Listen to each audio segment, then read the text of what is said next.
Hoy está aquí en la República.es el licenciado Carlos Calero. Él es un experto en temas tributarios, autor de estos documentos, de estas guías prácticas, la más reciente de las cuales dice retenciones en la fuente vigentes desde enero de 2014. Lo extraño es que nos dice el licenciado Calero es que ahora hay nuevas regulaciones para el tema de retenciones en la fuente. ¿Cómo está, licenciado? Buenos días. ¿Cuáles son esas novedades?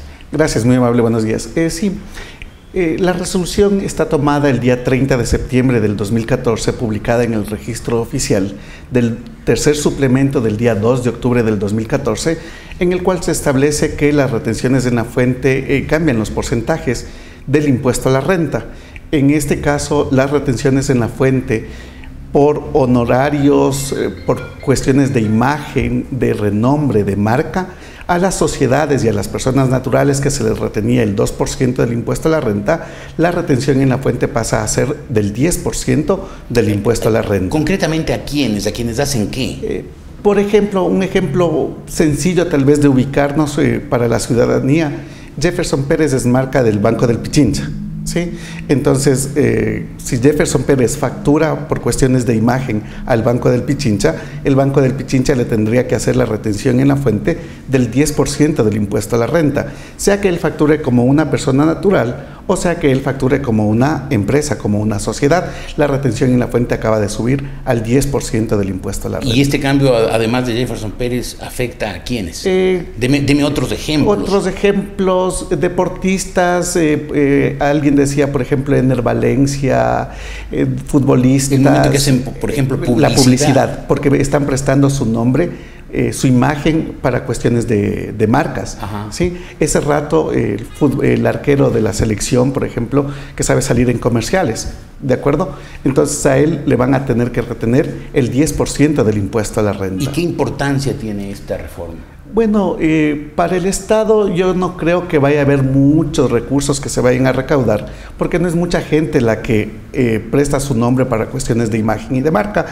Pero para los contribuyentes, en cambio, sí es significativo que la retención en la fuente le suba del 2 al 10%, porque eso representa un incremento del 400% en el incremento de las retenciones en la fuente.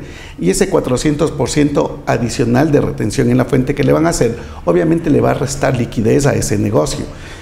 Tal vez tratando de comprender el por qué sube este porcentaje de la retención al 10%, es porque de pronto no hay mucha inversión en prestar la imagen o el nombre y por lo tanto la utilidad es mayor y por eso les retienen el 10% del impuesto a la renta. Seguramente ahí se basa la resolución en subir el porcentaje de retención. Parecería que hay un afán de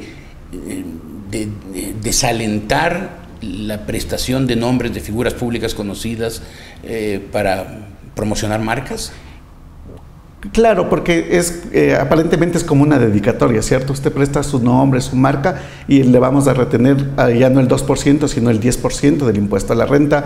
Entonces, una podría ser que se incremente el valor de los honorarios que ellos reciben para tratar de compensar este incremento. Obviamente para quien alquila la marca o alquila el nombre, ¿verdad? Le va a subir el valor del honorario. Sí, hay otra gente que de pronto no va a subir el valor si ya tienen un contrato fijo establecido y lo que va a reducir es los ingresos efectivos que perciben. Ahora, más allá de este cambio que me parece pequeño, me parece más de forma que de fondo, quisiera preguntarle a usted como experto tributario, hay gente que dice que en el Ecuador, por esta necesidad del gobierno de seguir teniendo más plata para seguir gastando y seguir abonando en su popularidad, se está abusando de impuestos, que tenemos demasiados impuestos que afectan sobre todo a la clase media. ¿Usted qué dice?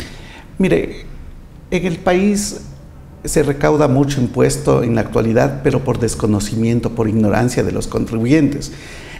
Todavía no hay una verdadera cultura tributaria en el Ecuador. En el Ecuador la gente sabe que debe tener número del RUC, facturar, cobrar IVA, pagar impuestos, so pena de sanciones, clausuras o multas.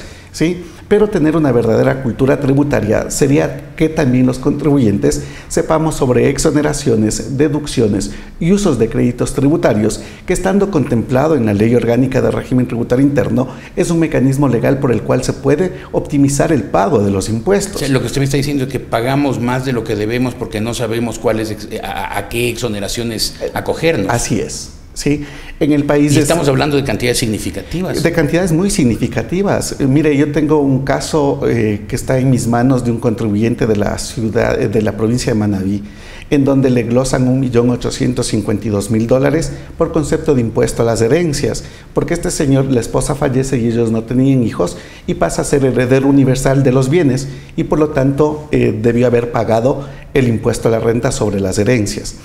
El contribuyente hace la declaración y no había pagado sobre todos los bienes que heredó, y el SRI procede a establecerle la diferencia, y dentro del rubro de $1.852.000 se le cobra más de $600.000 por concepto de multa, cuando la multa procede cuando no hay declaración. Así lo establece el artículo 100 de la Ley Orgánica de Régimen Tributario Interno, pero al contribuyente le glosan $606.000 por concepto de multas.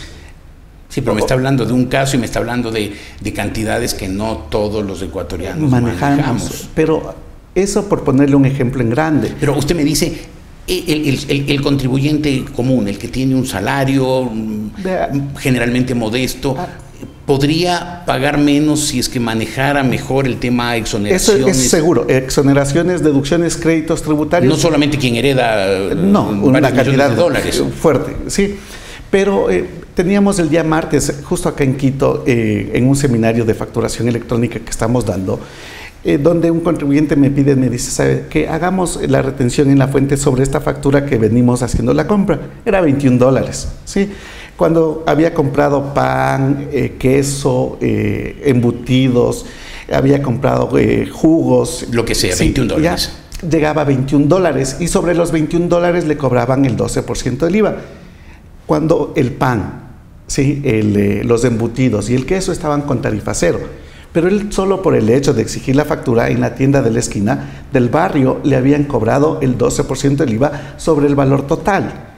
Solo ahí teníamos que había pagado $1.08 adicional de IVA que no debió haber pagado. La pregunta es... Eso sí nos debe pasar a todos los días. Ese es un ejemplo más común, ¿verdad? Oír una cantidad de $1.852.000 espanta, ¿sí? Pero de centavo en centavo, yo me acuerdo siempre de Robert Kiyosaki en su libro Padre Rico, Padre Pobre, que dice: no dudes dos veces que la administración tributaria tomará el dinero de tu bolsillo más de la cuenta, si tú se lo permites. Yo le agrego algo: eso el contribuyente lo permite solo por desconocimiento. ¿Cómo más podríamos permitir que nos saquen dinero de nuestro bolsillo más de la cuenta, ¿sí? Si no sabemos? Claro. El desconocer le hace perder. Le agradezco mucho por haber estado aquí. Me quedo con este mensaje final: conozcamos mejor las leyes tributarias. Claro. Así pagaremos menos y nos quedará un poco más para nuestro bolsillo, que el Estado ya tiene bastante.